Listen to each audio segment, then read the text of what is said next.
Hello everyone and welcome to Morning Coffee Break. I hope everybody's doing good this morning.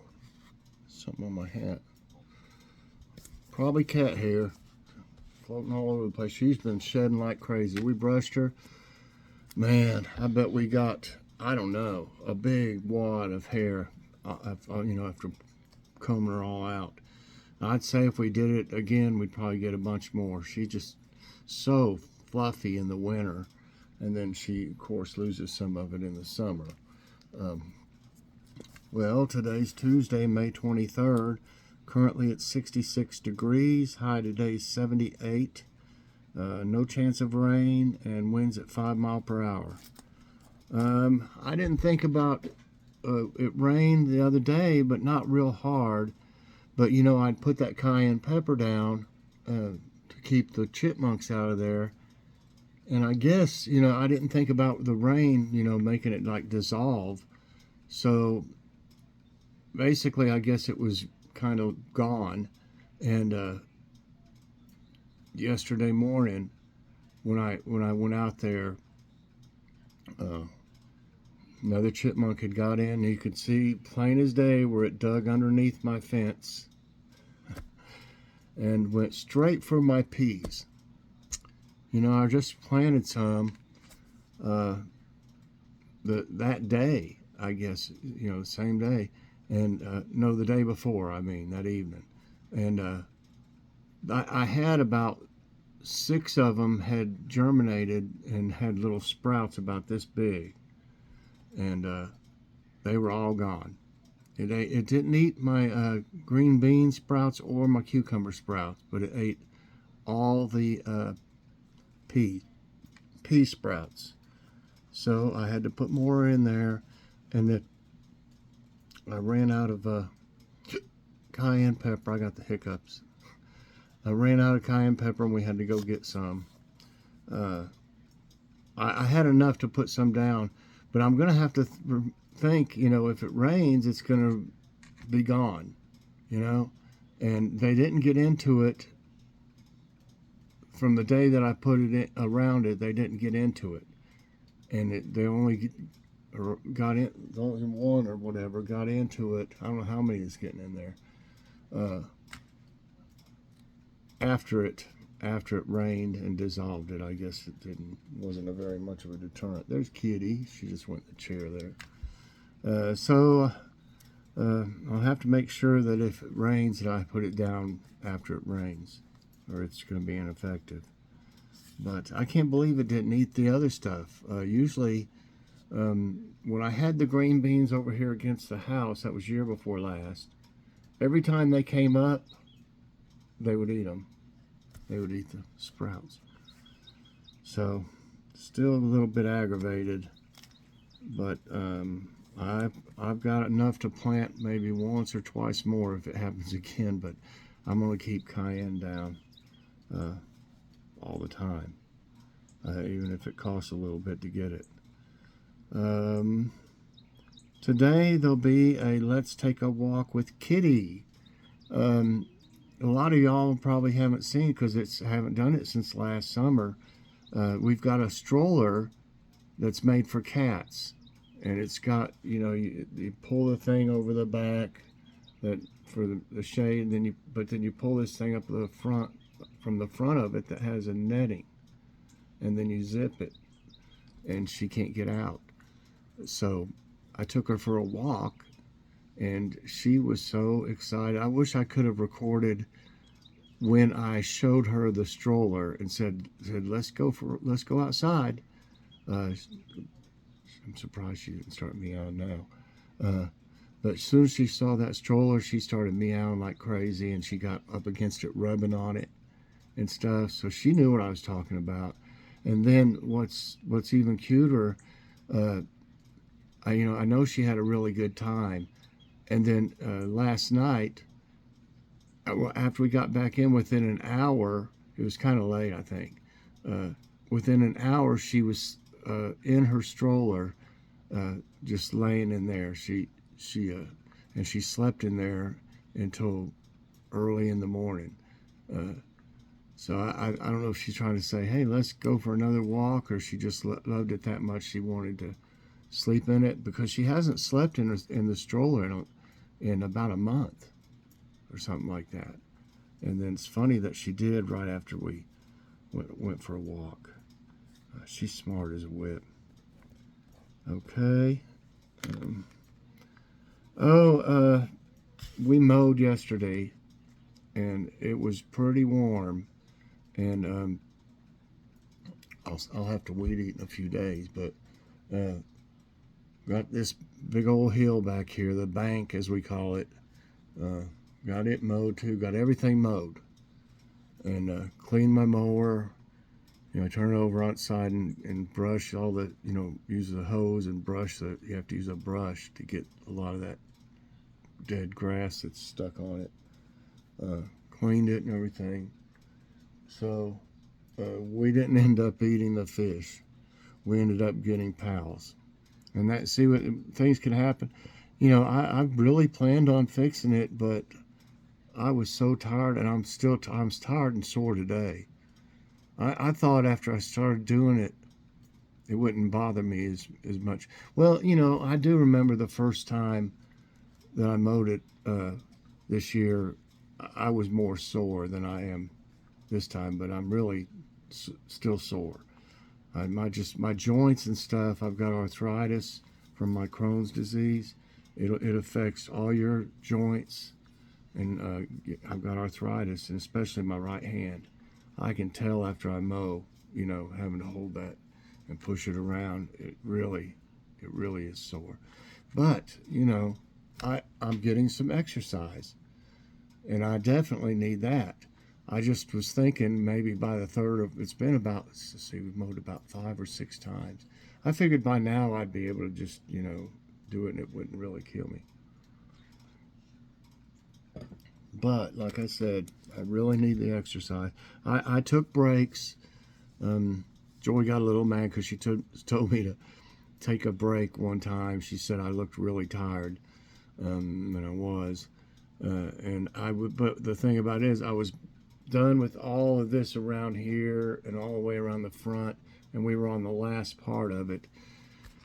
I just wanted to get it done. I did take a break after I finished all the trim before I did the bank up here.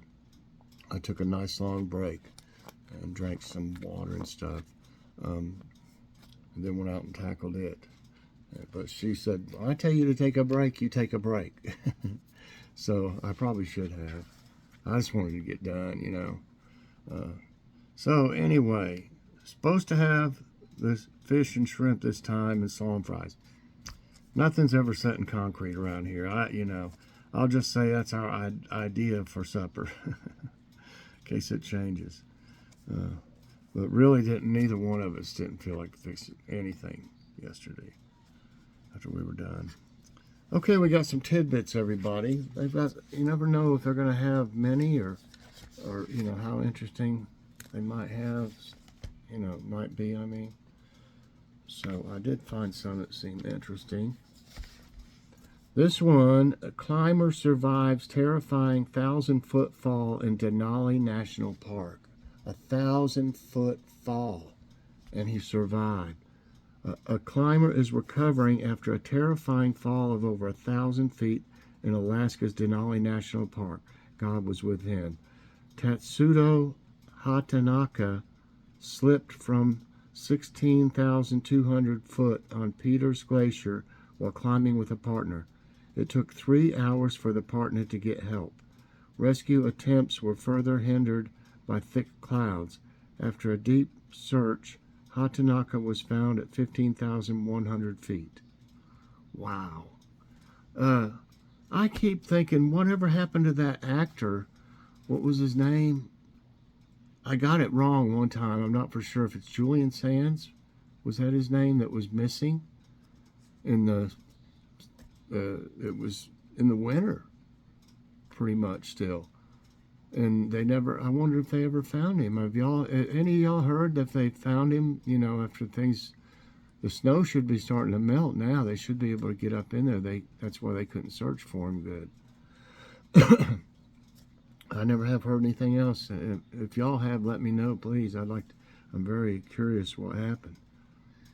SpaceX sends Saudi astronauts, nation's first woman to ISS, space station. Saudi Arabia's first astronauts in decades rocketed towards the International Space Station by SpaceX on Sunday.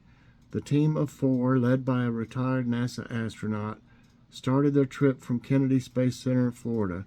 The team included Rayana Baranawa, who became the first woman from Saudi Arabia to go to space. Well, that's great. Pouring entertainment. Taylor Swift performs in rain in Massachusetts.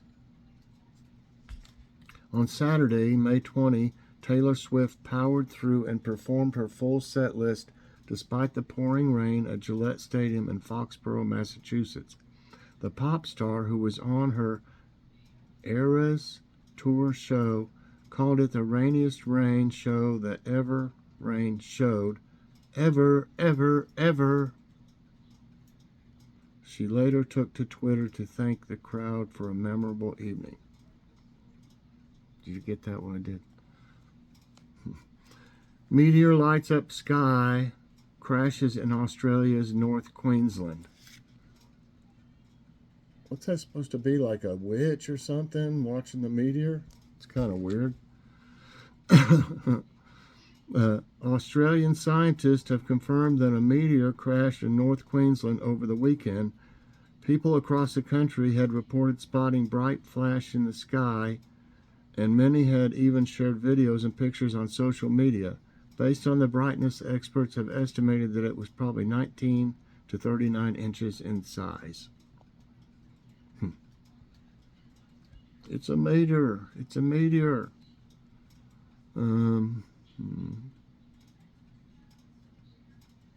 Here's grocery outlets Angus Tuesday this week.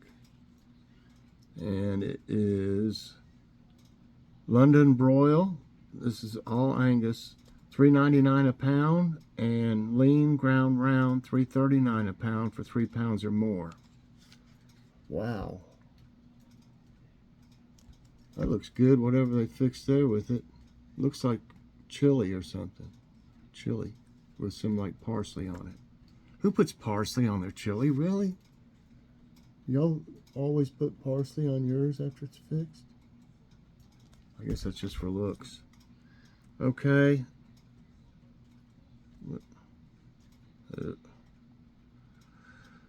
Let's see. What's going on? What's going on? Something from my Ibotta. I know there was one in here. Something from Burpee. Jib Jab. Oh yeah, our anniversary is 3 more days. Our anniversary is May 26th. And so that'll be 46 years. 46 years, everybody, that she's put up with me. What do you think? Couldn't do it? Yeah. She's put up with me. How about sad music helps create a sense of connection, study finds.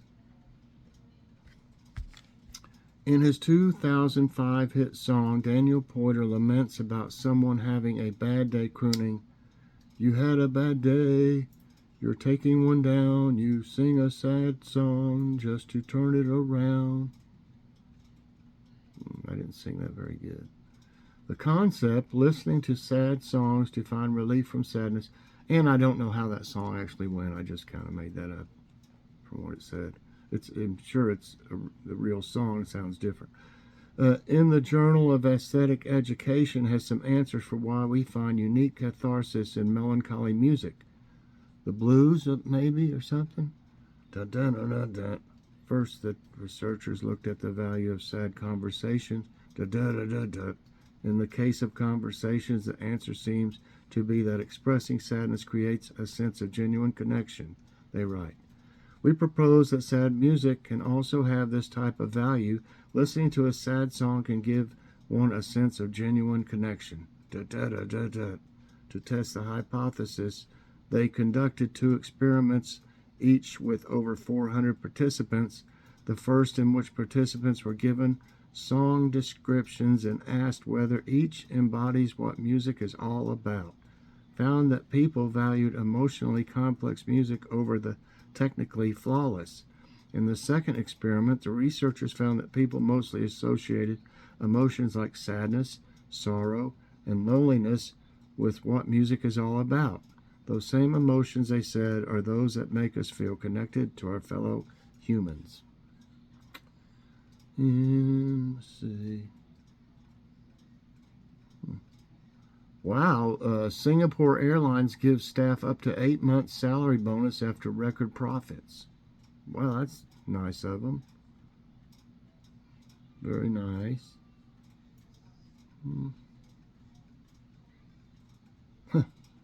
Pucker up. In a recent study, archaeologists estimated that the first recorded kiss between humans was 1,000 years earlier than previously thought.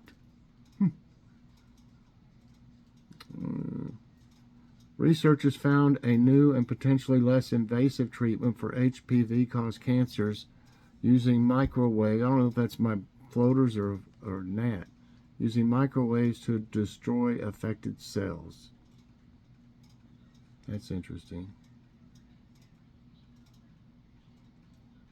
And quote of the day is from Jackie Chan. Sometimes it takes only one act of kindness and caring to change a person's life. Well, that's great. Okay. All right, everybody. I hope you enjoyed this morning's coffee break. If you did, I hope you'll press that like button. Also, subscribe if you haven't already and share this out. And hit that so you get all of my videos as soon as they come out. I hope everybody has a great day. I'm not going to do too much. I am going to recover, I think, today. And then I got a weed eat in a few days. That'll take a long time for this yard. So everybody have a great day. Definitely check out Let's Take a Walk with Kitty today. She had so much fun. I did too. So bye, everybody, and God bless.